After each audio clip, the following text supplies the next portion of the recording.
आज के मुख्य समाचार। शिवसेना ने ऑपरेशन लोटस की तुलना आतंकवादी संगठन अलकायदा से की। शाहपुर में कच्चे पत्ते से बने गोडाउन में विदेश में बनी विदेशी शराब का भंडारण किया जब्त। कोन्नगांव क्षेत्र में बिजली चोरी करने वाले 37 लोगों के खिलाफ कार्रवाई। किराना व्यवसायी को स्थानिक गुंडों द्वारा मारपीट और जान से मारने की धमकी दी। मुंबई, उद्धव ठाकरे की पार्टी ने ऑपरेशन लोटस की तुलना आतंकवादी संगठन अलकायदा से की है। साथ ही बीजेपी को आतंकवाद से जोड़ा है। शिवसेना ने ऐसे आरोपों के लिए हाल के सियासी घटनाक्रमों का सहारा लिया है।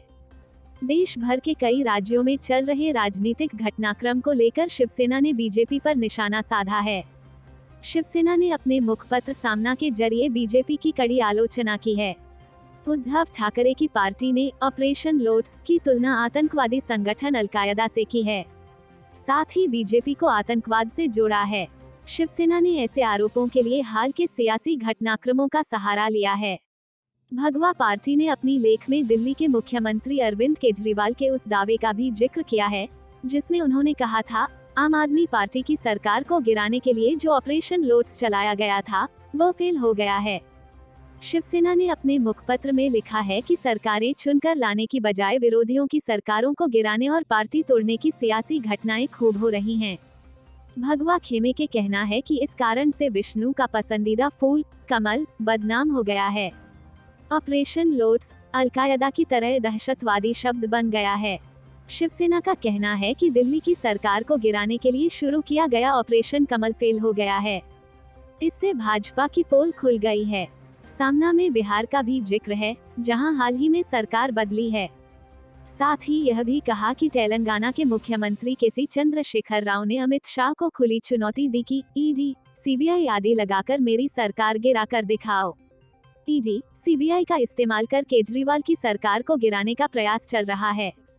दिल्ली सरकार की शराब नीति, उसकी आबकारी नीति, शराब विक्रेताओं को दिए गए ठेके, ये भाजपा के दृष्टिकोण से आलोचना का विषय तो होंगे, लेकिन यह निर्णय व्यक्तिगत नहीं था। पूरी सरकार इसमें साथ थी। दिल्ली के राज्यपाल की भी सहमति होती है, लेकिन कैबिनेट के निर्णय का सारा ठीकरा उप मुख्यमंत्री मनीष सिसोदिया पर फोड़ा गया। उनके खिलाफ सीबीआई ने छापेमारी की। उन्हें इस केस में 1 नंबर का आरोपी बनाया गया। इसके बाद इसे ईडी के पास मतलब भाजपा की विशेष शाखा के सुपुर्द कर दिया गया है। मनीष सिसोदिया पर गिरफ्तारी की तलवार लटक रही है। मनीष सिसोदिया ने भाजपा की वॉशिंग मशीन पर बम गिराया है। भाजपा ज्वाइन करो और आपके विधायकों को तोड़कर लाओ और मुख्यमंत्री बनो। ऐसा करने पर आपके खिलाफ ईडी, सीबीआई के तमाम मामले बंद कर दिए जाएंगे। ऐसा ऑफर भाजपा द्वारा दिए जाने का दावा सिसोदिया ने किया है। आपके विधायकों को तोड़ने के लिए 20-20 करोड़ रुपयों का ऑफर दिए जाने का आरोप तो खुद मुख्यमंत्री अरविंद केजरीवाल ने ही लगाया है। इसलिए ऑपरेशन लोटस लोकतंत्र और आजादी के लिए कितना घातक है, यह घिनौने ढंग से सामने आया है। महाराष्ट्र में इसी तरह से ऑपरेशन चलाया गया, परंतु बड़ा राज्य होने के कारण व शिवसेना तोड़ना यही मुख्य एजेंडा होने की वजह से ईडी की धौंस, अतिरिक्त 50 खोखे इस तरह की रसद दी गई, ऐसा खुलकर कहा जा रहा है। महाराष्ट्र की भेड़ें घबराकर भाग गए, उस तरह से दिल्ली के विधायक और उनके नेता नहीं भागे। वे भाजपा और ईडी के खिलाफ दृढ़तापूर्वक खड़े रहे। महाराष्ट्र में शिवसेना नेता संजय राउत ने बेखौफ होकर ईडी का सामना किया। वे मराठी स्वाभिमान के साथ लड़े, लेकिन झुके नहीं और सच्चे शिवसैनिक की तरह जूझे। इसी तरह की सख्त नीति सिसोदिया ने अपनाई। सिसोदिया छत्रपति शिवराय के मावलों की तरह दहाड़े। फिलहाल कौन किसकी सुनेगा, न पेशी न सुनवाई, तारीखों का खेल चल रहा है। महाराष्ट्र में गृह मंत्री अनिल देशमुख, मंत्री नवाब मलिक, सांसद संजय राउत की आवाज को दबाने के लिए उन्हें उठाकर जेल में डाला गया। दिल्ली के मोहल्ला क्लिनिक वाले मंत्री सत्येंद्र जैन को पुराने प्रकरण में पकड़ा। आबकारी नीति में सरकारी तिजोरी को नुकसान हुआ, इसलिए मनीष सिसोदिया पर कार्रवाई चल रही है। बिहार में सत्ता परिवर्तन होते ही राष्ट्रीय जनता दल पर सीबीआई, ईडी के छापे पड़ना, यह महज संयोग कैसे हो सकता है। परंतु तेजस्वी यादव ने सीधे कहा, महाराष्ट्र में जो हुआ वह बिहार में नहीं होगा, बिहार डरेगा नहीं। जो डरपोक हैं उन्हें ईडी, सीबीआई का डर दिखाओ। केंद्र सरकार और उनके प्रमुखों को 2024 को लेकर डर लग रहा है। यह डर केजरीवाल, ममता, उद्धव ठाकरे, नीतीश कुमार और शरद पवार का है।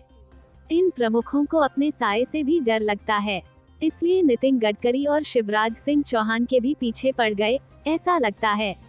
इतना बड़ा बहुमत होने के बावजूद इन लोगों को डर क्यों लगता है?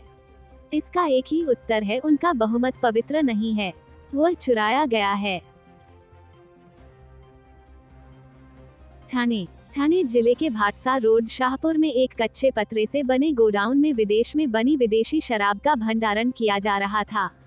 प्राप्त सूचना के आधार पर ठाणे राज्य उत्पादन विभाग ने छापेमारी कर 26,82,000 की नकली शराब के साथ 2 वाहन जब्त किए गए हैं। अब श्रावण मास खत्म हो रहा है और आगामी दिनों में कई त्योहार आ रहे हैं। ऐसे में शराब की मांग भी बढ़ जाती है, जिसे ध्यान में रखते हुए ठाणे राज्य उत्पादन विभाग किसी भी अप्रिय घटना को रोकने के लिए तैयार है।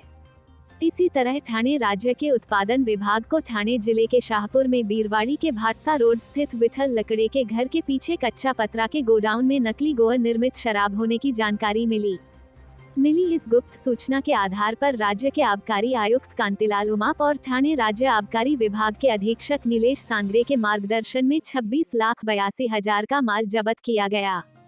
इसमें मोबाइल फोन और 2 4 पहिया वाहनों के साथ साथ विभिन्न प्रसिद्ध ब्रांड की शराब जैसे McDowell number 1, imperial blue, royal challenge आदि शामिल हैं। यह प्रदर्शन राज्य आबकारी भरारी दस्ते के निरीक्षक NN मोरे, उप निरीक्षक गोविंद पाटिल RS राणे, जवान RB खेमनार AS कपड़ा SK वाडेकर की टीम ने की, जबकि आगामी मामले की जांच निरीक्षक NN मोरे कर रहे हैं।